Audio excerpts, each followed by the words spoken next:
Hello and welcome to the Grand Line Review, your source for everything One Piece. Last week on the arc review, we covered the final completed arc in the series thus far, the Reverie. And this week, well, we have to do something, so we are going to use all of our accumulated experiences to construct a comprehensive ranking of every arc in the series. That's right, we are going to be counting down all 30 arcs from worst to best, and warning, this ranking will be extraordinarily subjective and entirely based on my own personal experiences revisiting the arcs over the past 30 weeks or so. This video will also be broken up into two parts, with this video examining, how shall I put this, the lowest ranking 15 arcs. So things are going to start off quite negative and gradually get much better. But I really want to stress that this is One Piece and I don't think that there are any bad arcs per se, but there are certainly some that are much worse than others and some that I just distaste quite a bit, despite their contribution to the greater story and the character pool. So just keep that in mind when typing your angry comments. But with that out of the way, let's begin. Welcome to the top 30 countdown of arcs in One Piece. Number 30.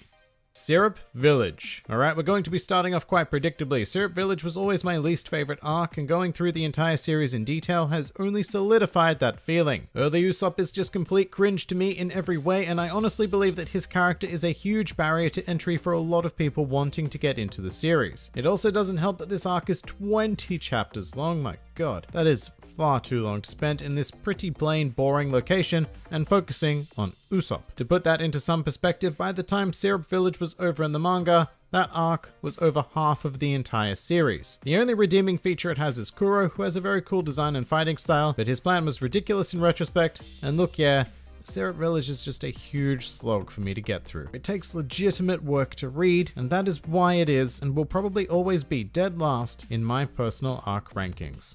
Number 29.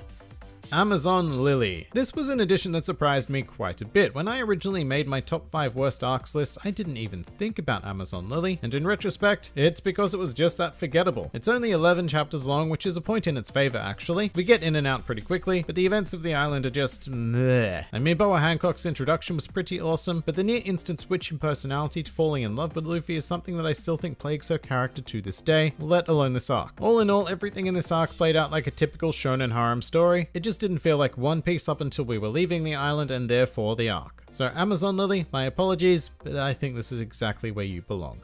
Number 28. Orange Town. Getting back to some more classic One Piece, Orange Town was only the second arc in the series, and as a result it does suffer from the fact that so many other amazing arcs came after it. Orange Town tells a very competent story with the compelling theme of treasure, which is epitomized entirely within a dog. That's not a bad thing at all, in fact it's still a really touching tale, but there's not a whole lot more to it. This is also the arc where Buggy first appears in the story, and despite being the first Devil Fruit user we meet other than Luffy, he is quite an annoying presence here. To be clear, Buggy is an amazing character in the modern era, but here he's just a weird villain. So yeah, cool arc I guess, but we can do better. A lot better. Number 27.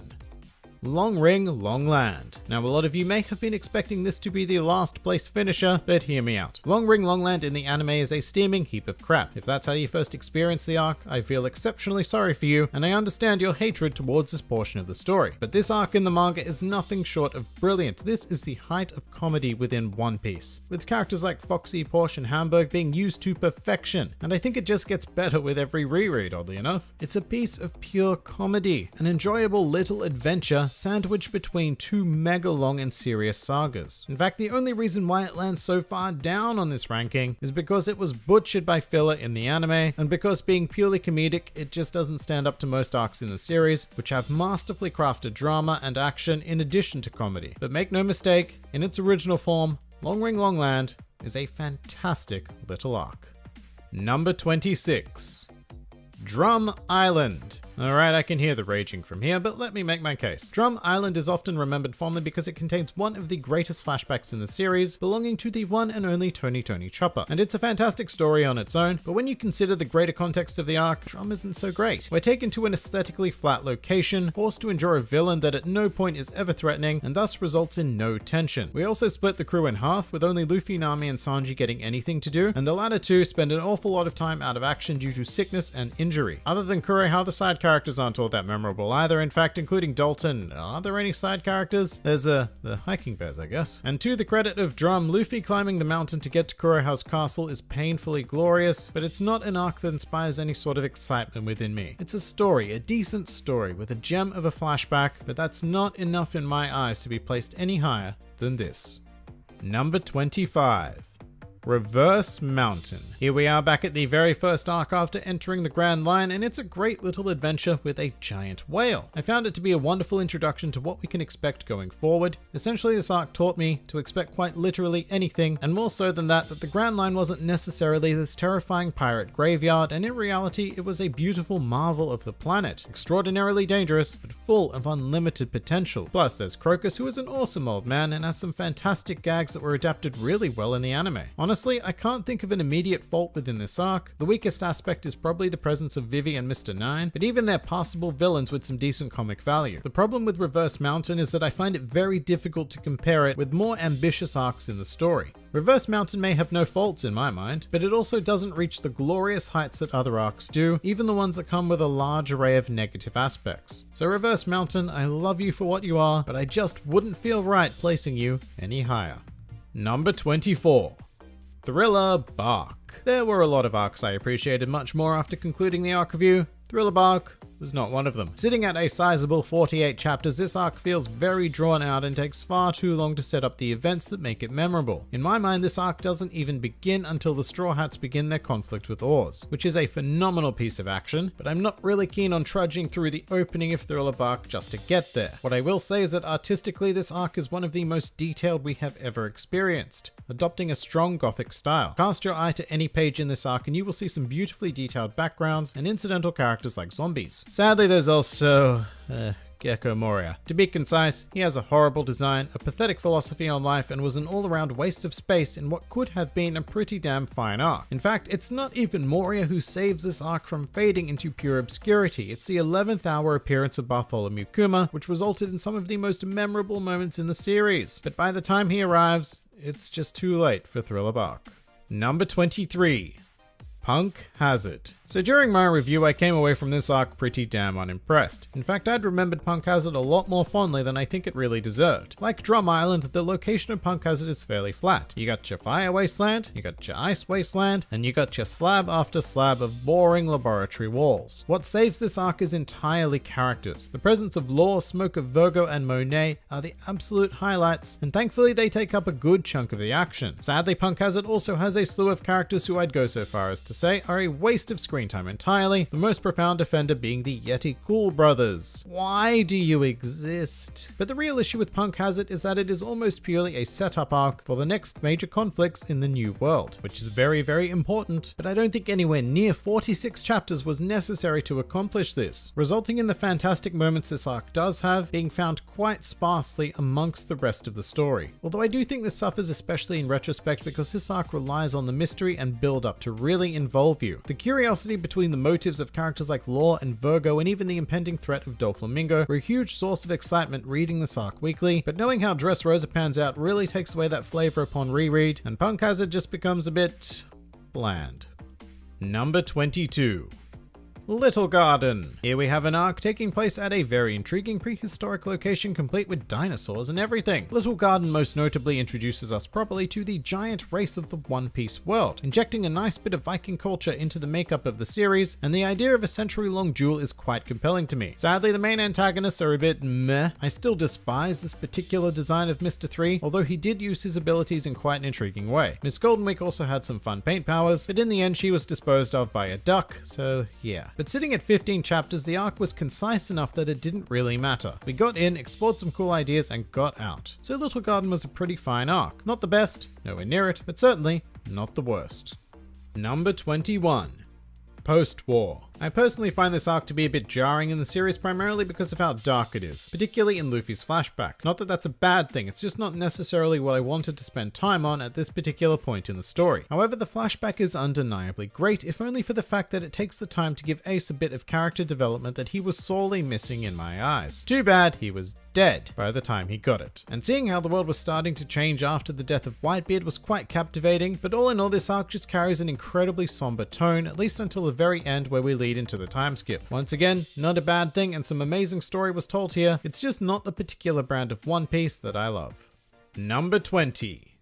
Fishman Island. Well, damn, this arc is pretty high up on the list, isn't it? I definitely have a much better opinion of this portion of the story upon analyzing it in the arc review. The tales told in relation to Otohime and Fisher Tiger are masterful, and two of the most memorable flashback figures in the entire series for me. Plus, the location of Fishman Island itself is a source of endless beauty, detail, and creativity, which comes across particularly well in the anime. The only thing that tanks the arc is the villains. And yeah, I still consider Hody Jones to be the worst antagonist ever put to page in One Piece. He's just shit. With a more compelling set of villains, Fishman Island could probably break the top 10. But as it is, it's a mixture of fantastic elements with a couple of absolutely horrendous ones. Nothing in between. And that's a shame, but I don't think this arc deserves the hatred it gets from the fanbase. Although I don't think it deserves a lot more credit either. So here we are at number 20.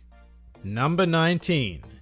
Whiskey Peak. Alright, this 9-chapter adventure was our first exploration of an actual island in the Grand Line, and it was just plain cool. The Straw Hats land and instantly fall into a nest of assassins, leading to a fantastic action sequence of Zoro absolutely wrecking the entire civilization worth of people. With that said, I think how much you enjoy Whiskey Peak is in direct correlation to how much you like Zoro, and I happen to like him an awful lot, so this arc was definitely my jam. It also contains the brief battle between Luffy and Zoro, a little gem that I think gets forgotten quite a bit in the modern era. But yeah, Whiskey Peak is your classical One Piece adventure, a short stop on a weird island with a fun, satisfying conflict and a bit of build up to something much greater, all in 9 chapters. It is effective and engaging storytelling in its purest form. Number 18. Logtown. This arc is quite unique in the series as it acts as an epilogue to the East Blue Saga as well as a prologue to the Grand Line. As a result, it does a fantastic job of consolidating the East Blue Saga with an encore of past villains, while simultaneously introducing a whole new world of strength with characters like Smoker and an even more mysterious layer of the One Piece world with Dragon. But my particular favorite moment of the arc is when Luffy goes to visit the site of Roger's execution, because it's just a really nice touch to have the end of the former Pirate King's journey become the beginning of the future Pirate King's journey. And the arc is full of cool symbolism in regards to the idea of beginnings and endings just like that. Plus, it's fun. It's just plain fun. It's a beautiful arc that sets us up for a fantastic journey to come. Number 17. Return to Water 7. After going through a long and awfully dark action-packed saga, Return to Water 7 brought us some much-needed downtime and exceptionally well-deserved world building. A hell of a lot of bombshells were dropped during this arc, like the existence of the Yonko, the revelation that Dragon is Luffy's father, and the biggest one of all, the fact that Kobe is actually cool now. This arc also served as a resolution to the storylines of 3 Straw Hat members. Robin's struggle finally came to an end, Usopp owned up to his mistakes, and Frankie embarked on a journey to make his dream come true. And each of these threads make the arc a pleasure to read, well, except for one portion, which happens to be one of the most heartbreaking moments of the entire series, the funeral of the Going Merry. To this day, I hate reading or watching this scene because it brings genuine tears to my eyes. All over a ship, which is an enormous credit to Oda as a storyteller, and to this individual arc, which masterfully concludes an entire saga. Number 16.